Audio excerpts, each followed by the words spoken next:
বৰ্তমান সময়ত এটা বহুত বেছি ডাঙৰ খবৰ বুলি ক'ব লাগিব যে 2024 চনৰ IPLৰ বাবে যি সময়সূচী আছিল সেই সময়সূচী কিছু সময়ৰ আগতে BCCI ঘোষণা কৰিছে আৰু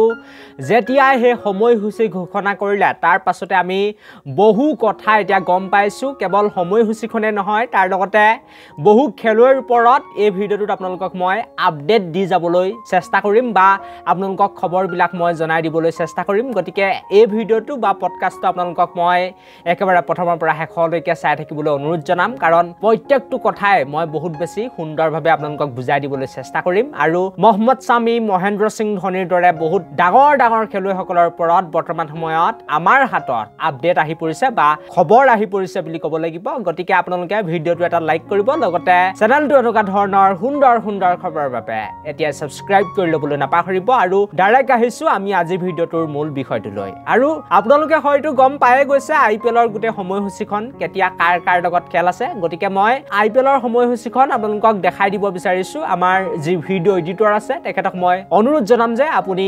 IPLৰ যিখন সময়সূচী সেই IPLৰ শেডুলখন আপুনি দেখাই দিব তাৰ লগতে কেতিয়া কাৰ লগত খেল আছে বুলি ক'লে আপোনালোকেতো গম পাইছেই তথাপিও মই অকমানকৈ জনাই দিব বিচাৰিম যে প্ৰথমখন খেল আছে অহা 22 মাৰ্চৰ পৰা চেন্নাই ছুপাৰ কিংছ তাৰ লগতে RCBৰ মাজত এফালে মহেন্দ্ৰ সিং ধোনিৰ নেতৃত্বাধীন দল থাকিব তাৰ লগতে আনফালে বিৰাট কোহলি ফাফ ডু প্লেছিছৰ দল থাকিব ইয়াৰ পাছতেই 23 মাৰ্চ অহা 23 মাৰ্চ তাৰিখে দুখনকৈ মেচ আপোনালোকে দেখা পাইছে পাঞ্জাব কিংছ তাৰ লগতে দিল্লী কেপিটেলছৰ মাজত দিনৰ প্ৰায় 2:30 বজাৰ পৰা খেলখন আৰম্ভ হ'ব তাৰ লগতে ৰাতিলৈ KKR ভাৰ্চেছ SRHৰ মাজত খেল হ'ব আৰু সেই খেলখন সন্ধিয়া 6:30 পৰা আৰম্ভ হ'ব বুলি জানিব পৰা গৈছে আৰু মই এই সময়সূচীখনৰ কথা নকওঁ বেলেগ মোৰ ওচৰত আপডেট আছে আপোনালোকে চাই ল'ব প্ৰায় BCCI 17 দিনৰ বাবে IPLৰ সময়সূচীখন ঘোষণা কৰিছে গোটেই সময়সূচীখন ঘোষণা কৰা নাই কাৰণ সন্মুখত লোকসভা নিৰ্বাচন আছে গতিকে নিৰ্বাচনৰ প্ৰতি লক্ষ্য ৰাখিয়েই 17 দিনৰ বাবে BCCI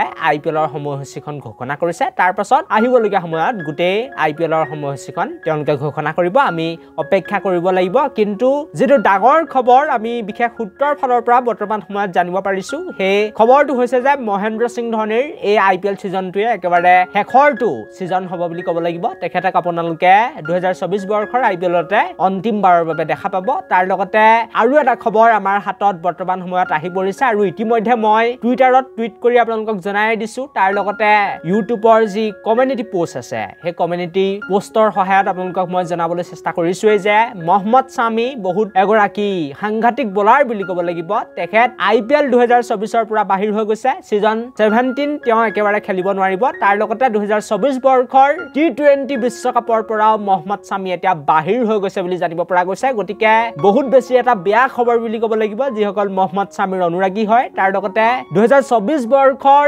T20 বিশ্বকাপো মহম্মদ শামীয়ে খেলিব নোৱাৰিব গতিকে এইটো এটাও বেয়া খবৰ বা ভাৰতীয় ক্ৰিকেট অনুৰাগীৰ বাবে দুখ খবৰ বুলি ক'লে বেয়া নহব তাৰ লগতে বিৰাট কোহলিৰ ওপৰতো বহুতে সুধি আছিল যে তেখেতে IPL খেলিব নে নেখেলে কাৰণ ইংলেণ্ডৰ লগত অনুষ্ঠিত হৈ থকাটো গোটেই 5খনকৈ টেষ্ট মেচৰ সিৰিজটোৰ পৰা বাহিৰ হৈ গৈছে বা তেখেতে নেখেলাৰ সিদ্ধান্ত গ্ৰহণ কৰিছে গতিকে বিৰাট কোহলিয়ে এতিয়া কি কৰিব IPL খেলিব নে নেখেলে এই বিষয়ে মোক বহুতে সুধি আছিল গতিকে আপোনালোকক জনাই দিব বিচাৰিছো যে বিৰাট কোহলি এভেইলেবল হ'ব IPLৰ বাবে তেখেতে